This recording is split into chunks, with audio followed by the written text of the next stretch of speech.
राधा राधा राधा राधा राधा राधा राधा राधा राधा राधा। अब ये जमा होता जा रहा है, ये घनीभूत है। नाम चिदानंद है, नाम घनीभूत है, नाम सर्व सामर्थ्यशाली। तुम जितना नाम जप कर रहे हो, भाव बन रहे ना बने, वो अंदर जा रहा है और तुम्हारे हृदय की पोलेपन को ठोस कर रहा है, भरता चला जा रहा है। विकार ऊपर उठते चले जा रहे हैं। घबराना नहीं, और नाम बढ़ाओ और नाम बढ़ाओ, एक दिन पूरा हृदय नाम से भर जाएगा। ऐसे जीव और नाम जब दोनों का रगड़न होता है तो दिव्य ज्ञान वैराग्य भक्ति का प्रादुर्भाव होता है। ज्ञानाग्नि प्रकट हो जाती है, भस्म कर देती है अज्ञान को। मिनट पूरा होना मुश्किल हो जाएगा। ये बंदर से भी ज्यादा चंचल है मन, ऐसे छलांग लगाता है, या ये वस्तु, ये व्यक्ति, ये रूप। अरे एक सेकंड के अंतर्गत बंबई कलकत्ता कहां कहां घुमा देगा। इसकी दौड़ के आगे किसी की दौड़ नहीं है। तो हमारे जो संचित कर्म हैं, जो प्रारब्ध भोग हैं, जो क्रियमाण हैं, इन तीनों को नष्ट करने की ताकत किसी में भी नहीं, एकमात्र भगवान की शरण होकर भजन करने में है। भजन जब तक गुरुमंत्र ना मिले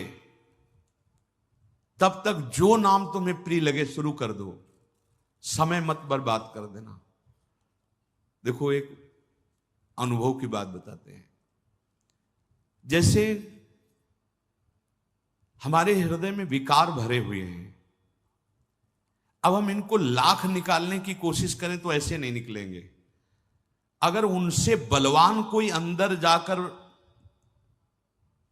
जैसे एक गिलास में पानी भरा है और उसमें हम शीशा गला करके डालते चले जाएं तो पानी निकालने का प्रयास नहीं करना पड़ेगा, वो बिल्कुल पानी ऊपर बढ़ता चला जाएगा और वो शीशा बनता चला जाएगा और एकदम ठोस हो जाएगा, घनीभूत हो जाएगा। एक बूंद पानी नहीं रह जाएगा, एक बूंद पानी नहीं जाएगा उसमें, घनीभूत हो जाएगा। और भक्ति बढ़े घनीभूत हमारी भक्ति कब होगी? जब हृदय निर्विकार होगा। और ये विकार ऐसे नहीं निकाले जा सकते, इनमें इनसे बलवान कुछ चीज भरनी पड़ेगी, वो है नाम।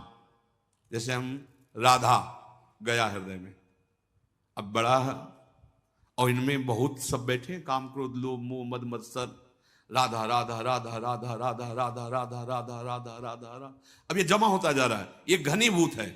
नाम चिदानंद है, नाम घनीभूत है, नाम सर्व सामर्थ्यशाली। ये हमारे हृदय में जमा होना शुरू हुआ, अब विकार ऊपर उठना शुरू हुआ। जैसे नए साधक कहने लगते हैं कि जब भजन नहीं करते थे तब इतना नहीं था, जब भजन कर रहे हैं तब तो बहुत गंदगी, सरोवर बड़ा शांत था, कुछ दिखाई नहीं दे रहा था, लेकिन जब बलवान एक हाथी प्रवेश किया, सब निकलते नजर आ रहे हैं, तो निकलना दिखाई दिया कि मेढक निकल रहा है, कछुआ निकल रहा है, ये निकल रहा है, वो।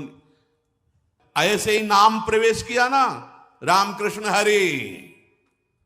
अब हृदय में जितने सब बैठे थे ये सब निकलना शुरू हुए। अब साधक इस रहस्य को नहीं जानता तो घबरा जाता है, अरे बहुत विकार बढ़ रहे हैं, बढ़ नहीं रहे। अब ठोस हृदय तुम्हारा होता जा रहा है।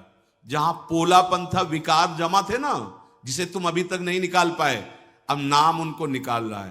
तो जैसे ठोस अंदर से होता चला जाएगा, ऊपर उठता चला जाएगा, और जैसे जैसे ऊपर उठेगा आपको लगेगा भयंकर विकार बढ़ रहे हैं, बढ़ नहीं रहे, बिल्कुल अंदर से खाली होता चला जा रहा है विकार, और उसमें नाम भरता चला जा रहा है। इसीलिए बिल्कुल विश्वास कर लीजिए, एक भी नाम आपका व्यर्थ नहीं जा रहा। जो आप चाहे गुरुमंत्र लिए हो या ना लिए हो, व्यर्थ नहीं जा रहा। जो भी नाम ले रहे हो वो वही काम कर रहा है। गुरुमंत्र लेने से और गुरुमंत्र ना लेने से क्या फर्क पड़ता है नाम जपने में? निज अनुभव ये कहो खगेशा। नाम जप से परम कल्याण हो जाएगा, गुरुमंत्र लीजिए या ना लीजिए, पक्का। लेकिन भाव स्वरूप प्राप्त करके सेवा में इसके लिए गुरु के बिना नहीं होगा, इसके लिए नहीं होगा, पक्का समझो। आप सखा स्वरूप या आप गोपी स्वरूप या सहचरी बपू या सेवक स्वरूप, आप नित्य धाम में प्रभु की सेवा में इसके लिए फिर आचार्य परंपरा और गुरु की जरूरत है, इसके बिना नहीं पहुंच सकते। कल्याण, दुर्गति से बच जाना, जो नाम तुम्हें प्रिय लगे वो नाम उच्चारण करो, बिल्कुल पक्का कल्याण हो जाएगा। लेकिन भाव देह प्राप्त करके सेवा में बिना गुरु के नहीं, या ब्रह्मबोध बिना गुरु के नहीं। कल्याण, दुर्गति, नरक आदि नहीं जाओगे। आपकी नाम महिमा इतनी मंगलमय है, लहर समुद्र में लीन होने के लिए वायु निकाल दिया तो समुद्र ही बन गया।